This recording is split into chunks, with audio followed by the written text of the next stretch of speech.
ನಮಸ್ಕಾರ ಸ್ನೇಹಿತರೆ. ನ್ಯೂಜಿಲೆಂಡ್ ಮತ್ತೆ ಸೌತ್ ಆಫ್ರಿಕಾ ನಡುವೆ ನಡೆದ ರೋಚಕ ಪಂದ್ಯದಲ್ಲಿ ಸೌತ್ ಆಫ್ರಿಕಾ ತಂಡ 7 ವಿಕೆಟ್ ಗಳಿಂದ ಗೆದ್ದು ಬೀಗಿದೆ. ಸೌತ್ ಆಫ್ರಿಕಾ ತಂಡ ಈ ಪಂದ್ಯವನ್ನು ಗೆದ್ದ ನಂತರ ಸದ್ಯದ T20 ವಿಶ್ವಕಪ್ 2026ರ ಪಾಯಿಂಟ್ಸ್ ಟೇಬಲ್ ಯಾವ ರೀತಿ ಇದೆ, ಯಾವ ತಂಡಗಳಿಗೆ ಸೂಪರ್ 8 ಹಂತಕ್ಕೆ ಪ್ರವೇಶಿಸುವ ಅವಕಾಶಗಳಿವೆ, ಇದರ ಬಗ್ಗೆ ಸಂಪೂರ್ಣ ಮಾಹಿತಿಯನ್ನು ಈ ವಿಡಿಯೋದಲ್ಲಿ ತಿಳಿದುಕೊಳ್ಳೋಣ. ದಯವಿಟ್ಟು ವಿಡಿಯೋ ಕೊನೆಯ ತನಕ ನೋಡಿ ಮತ್ತೆ ಇತರರಿಗೂ ಕೂಡ ಶೇರ್ ಮಾಡಿ. ಅದಕ್ಕೂ ಮುನ್ನ ಸ್ನೇಹಿತರೆ, ನೀವು ಕೂಡ ಟೀಮ್ ಇಂಡಿಯಾದ ಅಭಿಮಾನಿಯಾಗಿದ್ದರೆ ಈ ವಿಡಿಯೋಗೆ ಒಂದು ಲೈಕ್ ಮಾಡಿ. ಮತ್ತೆ ಇಂದು ನಡೆಯಲಿರುವ ಭಾರತ ಮತ್ತೆ ಪಾಕಿಸ್ತಾನ ನಡುವಿನ ಮಹತ್ವದ ಪಂದ್ಯವನ್ನು ನಿಮ್ಮ ಪ್ರಕಾರ ಯಾರು ಗೆಲ್ಲಬಹುದು ಎಂದು ನಮಗೆ ತಪ್ಪದೇ ಕಮೆಂಟ್ ಮೂಲಕ ತಿಳಿಸಿ. ಸ್ನೇಹಿತರೆ, ಸೌತ್ ಆಫ್ರಿಕಾ ಮತ್ತೆ ನ್ಯೂಜಿಲೆಂಡ್ ನಡುವಿನ ಮಹತ್ವದ ಪಂದ್ಯ ಇಂದು ನರೇಂದ್ರ ಮೋದಿ ಕ್ರೀಡಾಂಗಣ ಅಹಮದಾಬಾದ್ ನಲ್ಲಿ ನಡೆದಿತ್ತು. ಈ ಮಹತ್ವದ ಪಂದ್ಯದಲ್ಲಿ ಮೊದಲು ಬ್ಯಾಟಿಂಗ್ ಮಾಡಿದಂತ ನ್ಯೂಜಿಲೆಂಡ್ ತಂಡ ನಿಗದಿತ 20 ಓವರ್ಗಳಲ್ಲಿ 175 ರನ್ಗಳನ್ನು ಕಲೆ ಹಾಕಿತ್ತು. ಆದರೆ ನಂತರ 176 ರನ್ಗಳ ಗುರಿ ಬೆನ್ನಟ್ಟಿದ ಸೌತ್ ಆಫ್ರಿಕಾ ತಂಡ ಎಡಮ್ ಮಕ್ರಮ್ ಅವರ ಭರ್ಜರಿ 86 ರನ್ಗಳ ನೆರವಿನಿಂದ 17 ಓವರ್ಗಳಲ್ಲಿಯೇ ಗೆಲುವಿನ ನಗೆ ಬೀರಿತು. ಮತ್ತೆ ಸೌತ್ ಆಫ್ರಿಕಾ ತಂಡ ಈ ಪಂದ್ಯವನ್ನು ಭರ್ಜರಿಯಾಗಿ ಗೆದ್ದ ನಂತರ ಸದ್ಯದ ವಿಶ್ವಕಪ್ ನ ಪಾಯಿಂಟ್ಸ್ ಟೇಬಲ್ ಕಡೆಗೆ ನೋಡುವುದಾದರೆ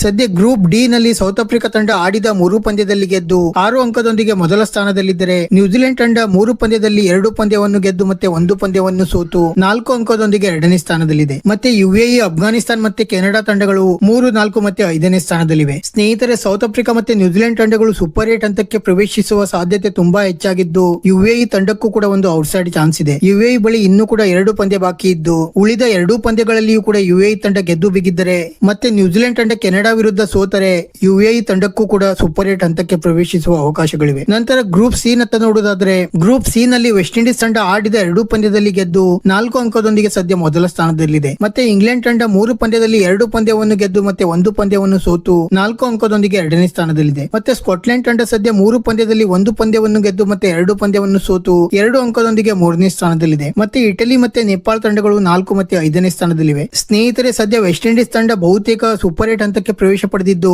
ನೇಪಾಳ ಮತ್ತೆ ಇಟಲಿ ವಿರುದ್ಧ ನಡೆಯಲಿರುವ 1 ಪಂದ್ಯವನ್ನು ಗೆದ್ದರೂ ಕೂಡ ವೆಸ್ಟ್ ಇಂಡೀಸ್ ತಂಡ ಸುಲಭವಾಗಿ ಸೂಪರ್ 8 ಹಂತಕ್ಕೆ ಪ್ರವೇಶ ಪಡೆಯಲಿದೆ. ಮತ್ತೆ ಇಂಗ್ಲೆಂಡ್ ತಂಡಕ್ಕೆ ಸೂಪರ್ 8 ಹಂತಕ್ಕೆ ಪ್ರವೇಶ ಪಡೆಯಬೇಕಾದರೆ ಇಟಲಿ ವಿರುದ್ಧದ ಕೊನೆಯ ಪಂದ್ಯವನ್ನು ಗೆಲ್ಲಲೇಬೇಕಾಗಿದೆ. ಮತ್ತೆ ಸ್ಕಾಟ್ಲೆಂಡ್ ತಂಡಕ್ಕೂ ಕೂಡ ಒಂದು ಔಟ್ಸೈಡ್ ಚಾನ್ಸ್ ಇದ್ದು, ಇಂಗ್ಲೆಂಡ್ ತಂಡ ಇಟಲಿ ವಿರುದ್ಧ ಸೋತು ಸ್ಕಾಟ್ಲೆಂಡ್ ತಂಡ ಇಟಲಿ ವಿರುದ್ಧ ಗೆದ್ದರೆ ಸ್ಕಾಟ್ಲೆಂಡ್ ತಂಡಕ್ಕೂ ಕೂಡ ಸೂಪರ್ 8 ಹಂತಕ್ಕೆ ಪ್ರವೇಶ ಪಡೆಯುವ ಅವಕಾಶಗಳಿವೆ. ನಂತರ ಗ್ರೂಪ್ ಬಿ ನತ್ತ ನೋಡುವುದಾದರೆ, ಗ್ರೂಪ್ ಬಿ ನಲ್ಲಿ ಶ್ರೀಲಂಕಾ ತಂಡ ಆಡಿದ 2 ಪಂದ್ಯದಲ್ಲಿ ಗೆದ್ದು 4 ಅಂಕದೊಂದಿಗೆ ಸದ್ಯ ಮೊದಲ ಸ್ಥಾನದಲ್ಲಿದ್ದರೆ, ನಿರೀಕ್ಷೆಗೂ ಮೀರಿ ಈ ಬಾರಿ ಅದ್ಭುತ ಪ್ರದರ್ಶನ ನೀಡುತ್ತಿರುವ ಜಿಂಬಾಬ್ವೆ ತಂಡ ಆಡಿದ 2 ಪಂದ್ಯದಲ್ಲಿ ಗೆದ್ದು 4 ಅಂಕದೊಂದಿಗೆ 2ನೇ ಸ್ಥಾನದಲ್ಲಿದೆ. ಮತ್ತೆ ಆಸ್ಟ್ರೇಲಿಯಾ ತಂಡ ಸದ್ಯ 2 ಪಂದ್ಯವನ್ನು ಆಡಿ 1ರಲ್ಲಿ ಗೆದ್ದು ಮತ್ತೆ 1ರಲ್ಲಿ ಸೋತು 2 ಅಂಕದೊಂದಿಗೆ 3ನೇ ಸ್ಥಾನದಲ್ಲಿದ್ದರೆ, ಐರ್ಲೆಂಡ್ ಮತ್ತೆ ಒಮನ್ ತಂಡಗಳು 4 ಮತ್ತೆ 5ನೇ ಸ್ಥಾನದಲ್ಲಿವೆ. ಸ್ನೇಹಿತರೆ, ಗ್ರೂಪ್ ಬಿ ನಲ್ಲಿ ಶ್ರೀಲಂಕಾ ತಂಡ ಆಸ್ಟ್ರೇಲಿಯಾ ಮತ್ತೆ ಜಿಂಬಾಬ್ವೆ ವಿರುದ್ಧ ಉಳಿದ 2 ಪಂದ್ಯಗಳನ್ನು ಆಡಲಿದ್ದು, ಈ 2ರಲ್ಲಿ 1 ಪಂದ್ಯವನ್ನು ಗೆದ್ದರೂ ಕೂಡ ಶ್ರೀಲಂಕಾ ತಂಡ ಸೂಪರ್ 8 ಹಂತಕ್ಕೆ ಪ್ರವೇಶ ಪಡೆಯಲಿದೆ. ಮತ್ತೆ ಜಿಂಬಾಬ್ವೆ ತಂಡಕ್ಕೂ ಕೂಡ ಈ ಬಾರಿ ಸೂಪರ್ 8 ಹಂತಕ್ಕೆ ಪ್ರವೇಶ ಪಡೆಯುವ ಒಂದು ಒಳ್ಳೆಯ ಅವಕಾಶವಿದ್ದು,